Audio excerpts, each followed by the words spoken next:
Assalamualaikum warahmatullahi wabarakatuh. Alhamdulillahilladzi an'ama 'alaina bi ni'matil iman wal islam. Asyhadu an la ilaha illallahul malikul alam wa asyhadu anna Muhammadan abduhu wa rasuluhul mab'uts rahmatan lil anam. Allahumma shalli wa sallim wa barik ala sayyidina Muhammadin shahibil maqam wa ala alihi wa ashabihi al-bararatil kiram. Amma ba'du. Ayyuhal jumhurul karim, ismil kamil Muhammad Maulana Restu, jitu min Bogor. Pada kesempatan ini kita bertemu dalam sebuah materi, yaitu qawaid dasar. Qawaid itu suatu istilah yang digunakan, yang di dalamnya itu ada dua macam. Yang pertama nahwu, yang kedua shorof. Nah, pada pembahasan ini kita akan membahas tentang qawaid dalam arti nahwu dan shorof secara mendasar. Kenapa secara mendasar? Karena kelas ini dikhususkan bagi mubtadiin, kami khususkan bagi para pemula. Nah, di dalam nahwu dan shorof, kunci utama atau kajian utama yaitu kalam.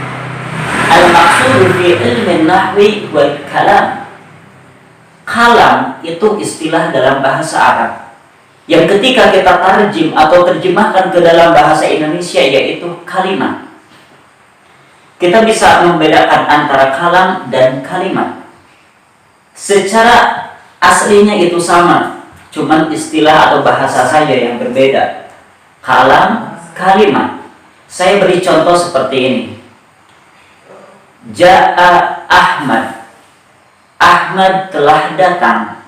Kata Ja'a Ahmad itu adalah kalam. Kata Ahmad telah datang itu adalah kalam atau kalimat dalam bahasa Indonesia.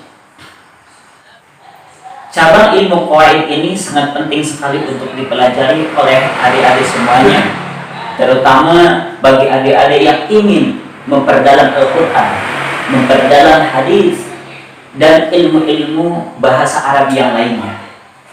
Ketika adik-adik sudah bisa menguasai ilmu qawaid ini, yang pertama adik-adik bisa membaca teks Arab, baik ada harakatnya maupun gak ada harakatnya. Yang ada harakatnya mungkin adik-adik sudah bisa baca teks Arab tersebut.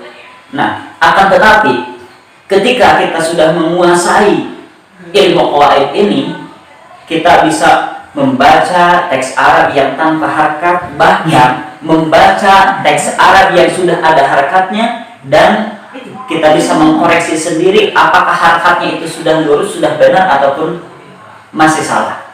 Nah, itu yang pertama. Yang kedua, ketika kita berbicara bahasa Arab, maka secara otomatis pembicaraan kita itu akan terkontrol.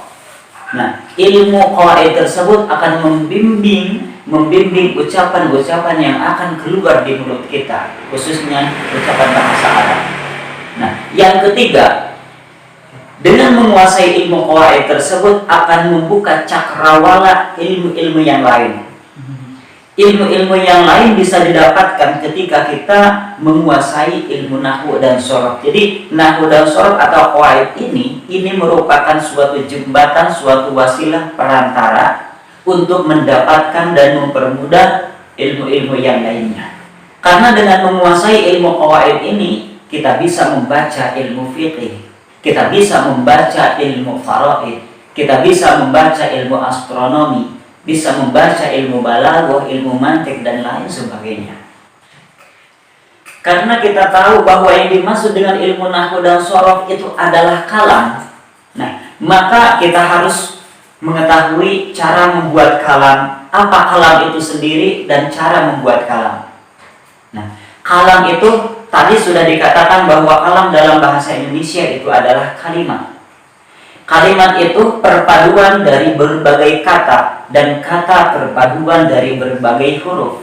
Begitupun kalam. Kalam itu perpaduan dari berbagai kalimat dan kalimat itu perpaduan dari berbagai huruf.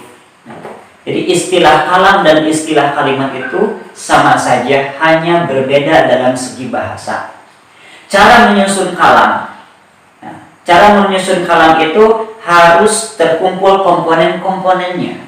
Di antara komponen penyusun kalam, yang pertama adalah isim, yang kedua adalah fi'il, dan yang ketiga adalah huruf. Yang dimaksud dengan isim adalah kata benda. Kata benda itu segala sesuatu yang terlihat oleh kita, itulah kata benda. Nah, itu semuanya isim. Kemudian segala sesuatu yang memiliki nama, nama itu adalah isim. Kemudian kalimat fi'il. Fi'il itu adalah kata kerja. Simpelnya aktivitas-aktivitas kita itu adalah fi'il. Dan terakhir adalah huruf.